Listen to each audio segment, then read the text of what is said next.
धन्य कुंवारी मरियम मेल मिलाप की माता।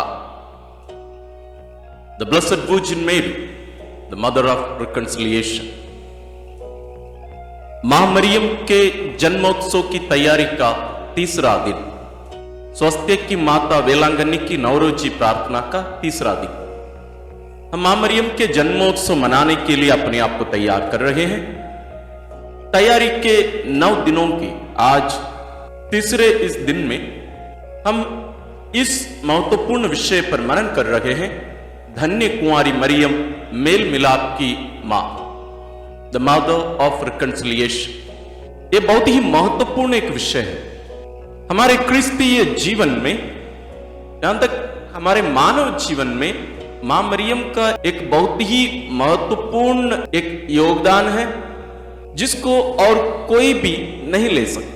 भाई हम इस महत्वपूर्ण विषय पर मनन करते हैं। सबसे पहले हमें यह देखना पड़ेगा कि मेल मिलाप का अर्थ क्या होता है। मेल मिलाप का दूसरा शब्द शायद हम शांति भी कह सकते हैं। ये मेल मिलाप के लिए उसके पहले एक कंडीशन होना चाहिए, एक स्थिति होनी चाहिए कि दो लोग या कुछ लोगों के बीच में अशांति या शत्रुता। ये शत्रुता किन किन के बीच में? वो शत्रुता थी ईश्वर और मनुष्यों के बीच में। हम जानते हैं कि मनुष्य अपने पाप के कारण ईश्वर से अलग हो गया। ईश्वर और मनुष्य के बीच में दुश्मनी, शत्रुता उत्पन्न हुई और इस स्थिति को सुधारने के लिए, ये टूटे हुए रिश्ते को एक करने के लिए ईश्वर अपने इकलौते पुत्र को इस धरती पर भेजे और वे आकर अपनी मृत्यु के द्वारा इस टूटे हुए रिश्ते को एक कर दिए, शांति स्थापित किए या हमारा ईश्वर के साथ मेल कराए। तो यह बात स्पष्ट है कि मेल मिलाप की जरूरत थी। मतलब ईश्वर और मनुष्य के बीच में खाई थी या अलगाव था। रोमियो के नाम संत पौलुस का पत्र अध्याय 5 पद संख्या 8 से आगे हम इस बात को बहुत बेहतर तरीके से समझ सकते हैं, लेकिन हम 1-2 वचन पर मनन करेंगे। हम शत्रु ही थे जब ईश्वर के साथ हमारा मेल उसके पुत्र की मृत्यु द्वारा हो गया था और उसके साथ मेल हो जाने के बाद उसके पुत्र के जीवन द्वारा निश्चय ही हमारा उद्धार होगा। तो हमारा ईश्वर के साथ मेल हो गया, ये प्रभु यीशु के द्वारा हुआ। कलासियों के नाम संत पौलुस का पत्र अध्याय 1 पद संख्या 20 में लिखा है, मसीह ने क्रूस पर जो रक्त बहाया उसके द्वारा ईश्वर ने शांति की स्थापना की। इस तरह ईश्वर ने उन्हीं के द्वारा सब कुछ का, चाहे वह पृथ्वी पर हो या स्वर्ग में, अपने से मेल कराया। तो ईश्वर और मनुष्य के बीच में जो शत्रुता थी उसको ईश्वर अपने पुत्र की मृत्यु के द्वारा, उनके रक्त के द्वारा नष्ट करके दोनों को एक कर दिए। इस बात को और थोड़ा सा गहरे रूप से हमें समझना है। एफेसियों के नाम संत पौलुस का पत्र अध्याय 2 पद संख्या 16 में लिखा है, उन्होंने क्रूस द्वारा दोनों का एक ही शरीर में ईश्वर के साथ मेल कराया और इस प्रकार शत्रुता को नष्ट कर दिया।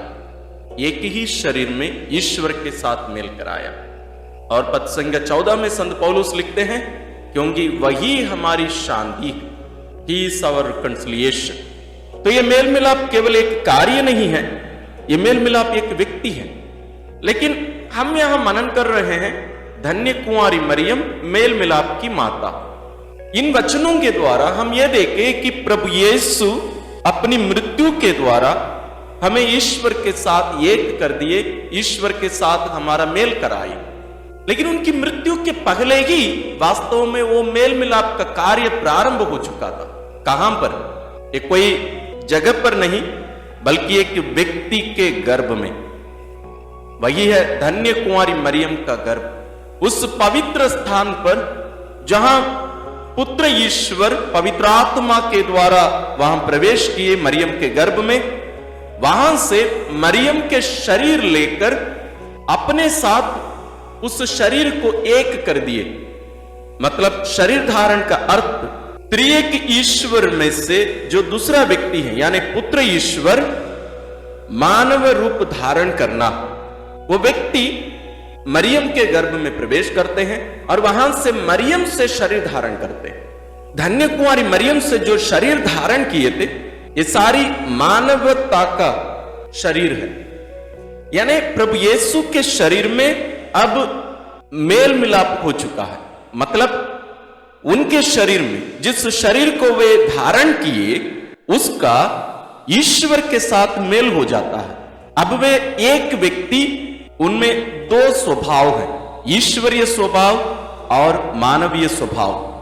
तो पुत्र ईश्वर में अब दो स्वभावों के साथ यहां मेल मिलाप का कार्य एक प्रकार से एक निश्चित स्थिति पर पहुंच जाती है। और यह सब हो रहा है कहां? मां मरियम के गर्भ में। यह मेल मिलाप का कार्य सबसे पहले मां मरियम के गर्भ में स्थापित होता है, ना केवल प्रारंभ होता है, वास्तव में वो स्थायी है ये स्थिति। और जो शरीर ईश्वर मरियम से धारण किए थे, उस शरीर को आज तक वो त्यागे नहीं है, वो हमेशा उनके साथ जुड़ गया। इसलिए हम थोड़ी देर पहले देखे कि प्रभु यीशु ही हमारी शांति है, प्रभु यीशु ही हमारी शांति है। एफेसियों के नाम संत पौलुस का पत्र अध्याय 2 पद संख्या 14 में हम थोड़ी देर पहले यही बात देखे कि प्रभु यीशु ही हमारी शांति है।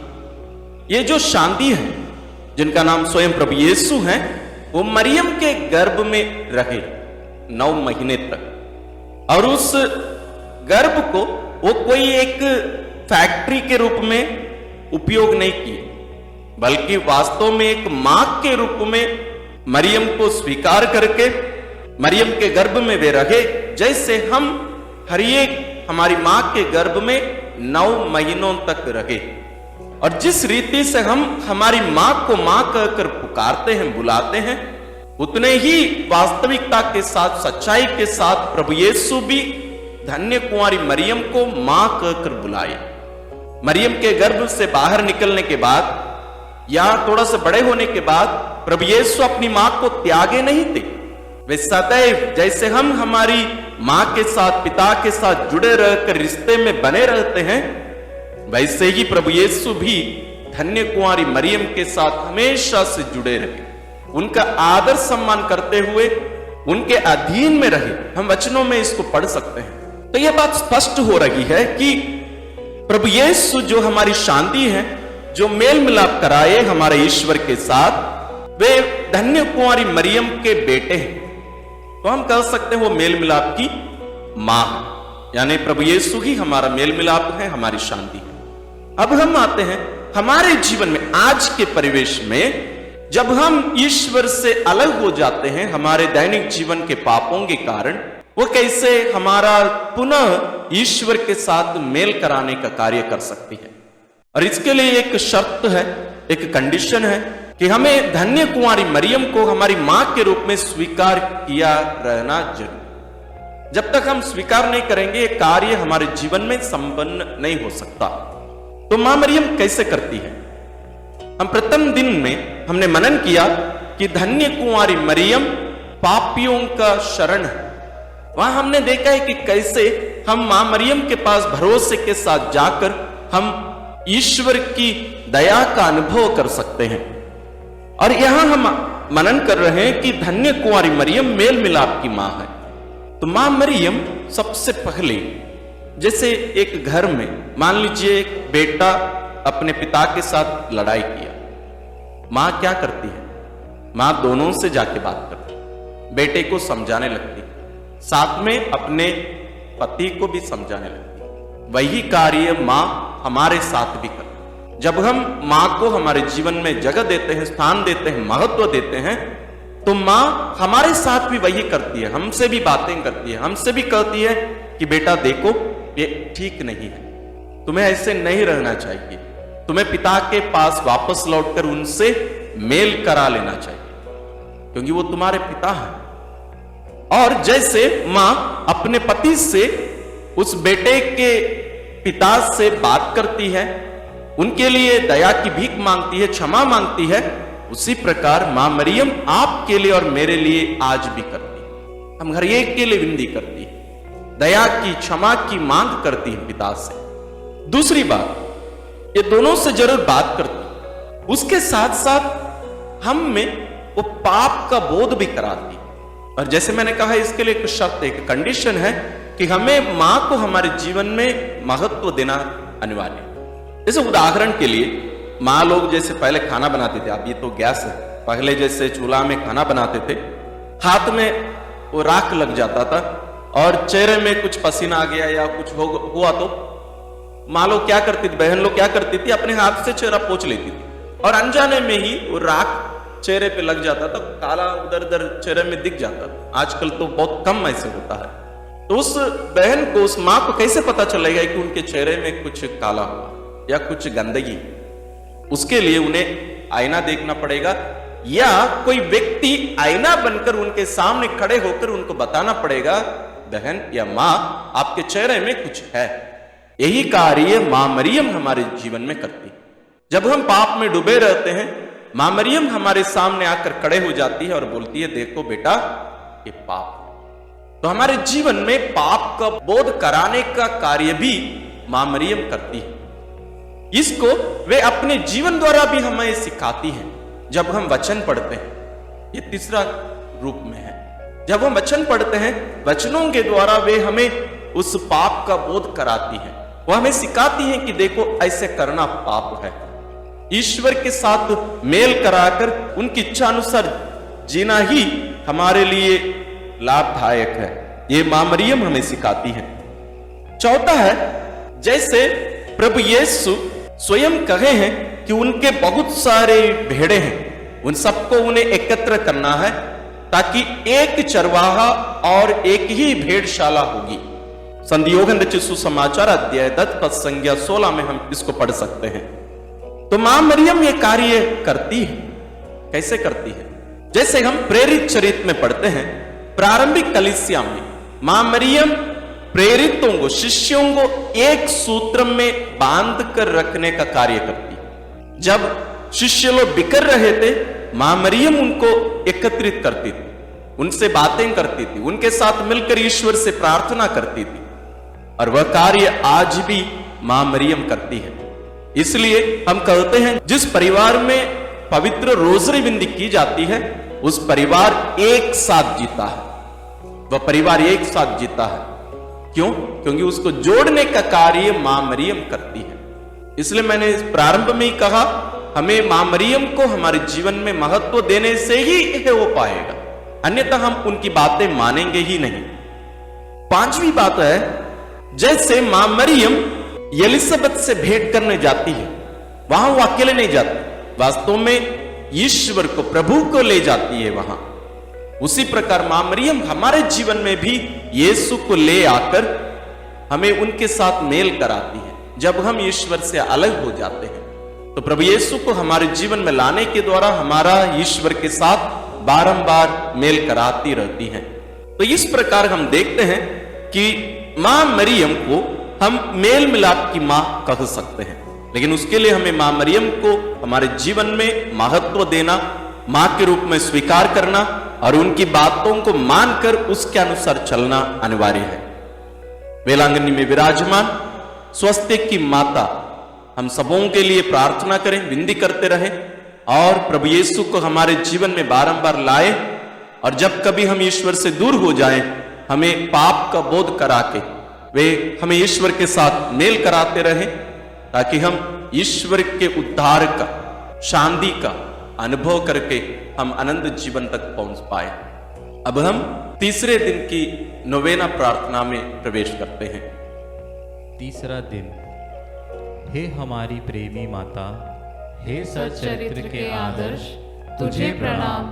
बचपन से ही तू माता पिता के प्रेम से दूर हुई और संसार के सुख को तुझ समझकर तूने मंदिर में प्रवेश किया। इससे तू हमें सिखाती है कि ईश्वर ही धन है और उसके प्रिय बना रहना ही सौभाग्य है। हमने बपतिस्मा के समय धन, संसार और शैतान को छोड़ देने की प्रतिज्ञा की थी, फिर भी उस प्रतिज्ञा की अवहेलना करके हम सांसारिक सुख में लिप्त रहे और हमने पाप किए। ईश्वर से हमने मुख मोड़ा और नश्वर सुख की खोज की। उसके प्रेम को हमने ठुकराया। हे करुणानिधि निर्मल कुंवारी, हम अपने पापों से घृणा करते हैं। ऐसी दुर्दशा में हम किसकी शरण लें? हम पथभ्रष्ट अंधे की तरह भटक रहे हैं। क्या तू हमारा पथ प्रदर्शन नहीं करेगी? हे प्रतापी माता, क्या तू हमें पार नहीं लगाएगी? हाँ, चाहे माँ अपने पुत्र को भूल जाए, पर तू हमें ना भूल। हमें यह कृपा दिला कि प्रभु यीशु के घाव हमारी शरण और उसकी मृत्यु हमारा त्राण बने। आमीन। स्वास्थ्य की माता की स्तुति विनती। प्रभु दया कर, प्रभु दया कर, क्रिस्त दया कर, क्रिस्त दया कर, प्रभु दया कर, प्रभु दया कर, क्रिस्त हमारी सुन, क्रिस्त हमारी विनती पूरी कर। स्वर्गवासी पिता ईश्वर, हम पर दया कर, पुत्र ईश्वर, दुनिया के मुक्तिदाता, हम पर दया कर, पवित्र आत्मा ईश्वर, हम पर दया कर, पवित्र त्रित्व एक ही ईश्वर, हम पर दया कर। आदि पाप रहित उत्पन्न मरिया, हे स्वास्थ्य की माता, हमारे लिए प्रार्थना कर। विश्व सृष्टि के पूर्व निश्चित, हे स्वास्थ्य की माता, हमारे लिए प्रार्थना कर। आदि में देवदूतों को सूचित, हे स्वास्थ्य की माता, हमारे लिए प्रार्थना कर। आदम को सूचित, हे स्वास्थ्य की माता, हमारे लिए प्रार्थना कर। पाप तम को दूर करने वाली प्रकाश पुंज, हे स्वास्थ्य की माता, हमारे लिए प्रार्थना कर। नबियों द्वारा भोर का तारा सूचित, हे स्वास्थ्य की माता, हमारे लिए प्रार्थना कर। लाभप्रद मेघ स्वरूप, हे स्वास्थ्य की माता, हमारे लिए प्रार्थना कर। भलाई के पात्र, हे स्वास्थ्य की माता, हमारे लिए प्रार्थना कर। धर्म पूर्वजों द्वारा प्रशंसित, हे स्वास्थ्य की माता, हमारे लिए प्रार्थना कर। शैतान का सिर कुचलने वाली, हे स्वास्थ्य की माता, हमारे लिए प्रार्थना कर। राजकुल में श्रेष्ठ वंशज, हे स्वास्थ्य की माता, हमारे लिए प्रार्थना कर। संत योखेम और अन्ना की पुत्री, हे स्वास्थ्य की माता, हमारे लिए प्रार्थना कर। विशेष प्रसाद स्वरूप जन्मी, हे स्वास्थ्य की माता, हमारे लिए प्रार्थना कर। दूतों और संतों से अधिक प्रज्वल, हे स्वास्थ्य की माता, हमारे लिए प्रार्थना कर। सर्वोत्तम भक्तिमय, हे स्वास्थ्य की माता, हमारे लिए प्रार्थना कर। ईश्वरीय अनुग्रह से प्रकाशित, हे स्वास्थ्य की माता, हमारे लिए प्रार्थना कर। ईश पुत्र से संयुक्त, हे स्वास्थ्य की माता, हमारे लिए प्रार्थना कर। सब संतों से श्रेष्ठ, हे स्वास्थ्य की माता, हमारे लिए प्रार्थना कर।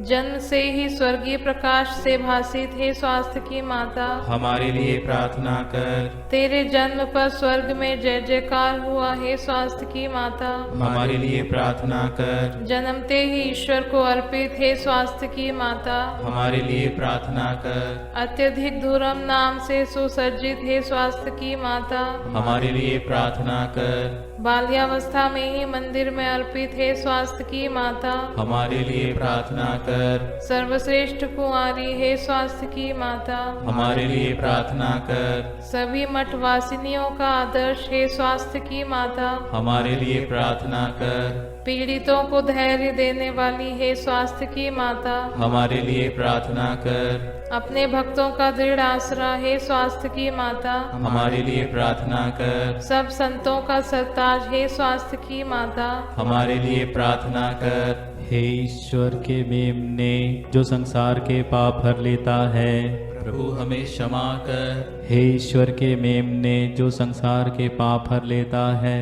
प्रभु हमारी प्रार्थना सुन। हे ईश्वर के मेमने, जो संसार के पाप हर लेता है, हम पर दया कर। हम प्रार्थना करें। हे प्रभु ईश्वर, तूने निष्कलंक कुंवारी मरिया को सब कृपाओं से भूषित किया और तेरे पुत्र का पालन पोषण करने के लिए उसे चुन लिया। हमें यह कृपा दे कि हम उसकी प्रार्थना के द्वारा अकाल, युद्ध और सभी रोगों से मुक्त हो और आनंद के साथ स्वर्ग सिधार सके। हमारे प्रभु क्रिस्त के द्वारा। आमीन। वेलांगनी माता से रोगियों की प्रार्थना। हे हे कुंवारियों की कुंवारी, स्वास्थ्य की स्वामिनी, वेलांगनी में विराजमान ईश्वर की माता, तू मेरी आत्मा और शरीर का सहारा है। तेरी दया और शक्ति पर पूरी आशा रखकर मैं तेरे पास दौड़ आता हूँ। मेरा रोग दूर कर कि मैं तेरे पुत्र की और तेरी महिमा गाऊं। सभी रोगियों को ढाढ़स दिला। यदि उनकी आत्मा के लिए लाभदायक हो तो उन्हें स्वास्थ्य दिला। उनकी अच्छी मृत्यु के लिए सहायता कर। हे कृपामयी माता, मेरे कष्टों को दूर कर, अथवा हे स्वास्थ्य की माता, मुझे वह सहन शक्ति दे कि मैं सभी सांसारिक प्रलोभनों से बचकर अपनी आत्मा को तेरी इच्छा अनुसार पवित्र रखूं। हे दयामयी माता, तूने किसी भी याचक को इनकार नहीं किया। यह तो निश्चय है कि मेरे संकट में तू मेरी मदद करेगी। तू ही पीड़ितों की सहानुभूति है। इस निर्वासन में रोते अभागों के आंसू तू ही पोंछ सकती है। तू ही ख्रिस्तियों की सहायता है। ख्रिस्त की माता होने से तू ही ख्रिस्तियों के पक्ष में सिफारिश कर सकती है। हे दयामयी और शक्तिमती माता, हमारी देखभाल कर, कष्ट पीड़ा से हमारी रक्षा कर। हे स्वामिनी, प्रार्थना कर कि मैं परमेश्वर के साथ अनंत काल तक आनंद पाने के लिए अच्छा क्रिस्तीय जीवन बिता सकूं। आमीन। आत्मा शरीर की जरूरतों में प्रार्थना। मेरी स्वामी, तू ईश्वर द्वारा दिया गया मेरा सच्चा सहारा है। आतंक के समय विश्राम के शिविर, पाप के अंधकार में लड़खड़ाती आत्माओं के प्रकाश, निर्बलों के बल, दरिद्रों के धन, पीड़ितों की आशा, मानव प्रेमी ईश्वर की माता होने के नाते मुझ पर दया कर। तू मुझे भली भांति जानती है, इसलिए मैं तुझसे यह विनती करता हूँ। स्वर्ग और पृथ्वी की रानी, कृपा पूर्ण मरिया, पापियों की शरण, पाप सागर में डूबे लोगों के सहारे तेरी सहायता से दास मुक्ति पाते हैं। रोगियों के स्वास्थ्य, पीड़ितों के सहारे संसार मुक्ति के सिंहासन तेरी शरण में आए मुझ पापी को अस्वीकार मत कर, परंतु मेरी याचना स्वीकार कर। आमीन। वेलांगनी माता से नवरोजी प्रार्थना। हे अति पवित्र कुंवारी, पवित्र त्रित्व के द्वारा प्रभु ख्रिस्त की माता बनने चुनी गई निष्कलंका, मैं तेरा सेवक तुझे उस महान आनंद की याद दिलाता हूँ जब ईश्वर का पुत्र तेरे गर्भ में आया। मैं अपनी भक्ति द्वारा तेरे उस आनंद को और भी बढ़ाना चाहता हूँ। पीड़ितों के प्रति करुणामय माता, मेरे पीड़ामय जीवन को आनंदमय बना। तेरे पुत्र की महान शक्ति पर भरोसा रखकर मैं अपनी अर्जियां तेरे सामने रखता हूँ। यदि मेरी ये अर्जियां मेरी आत्मा के लिए लाभप्रद हो तो इन्हें मुझे दिला। यदि मेरी मांगे ईश्वरी इच्छा के प्रतिकूल हो तो मुझे अन्य आवश्यक कृपाएं दिला। यहाँ अपनी मांगे रखें।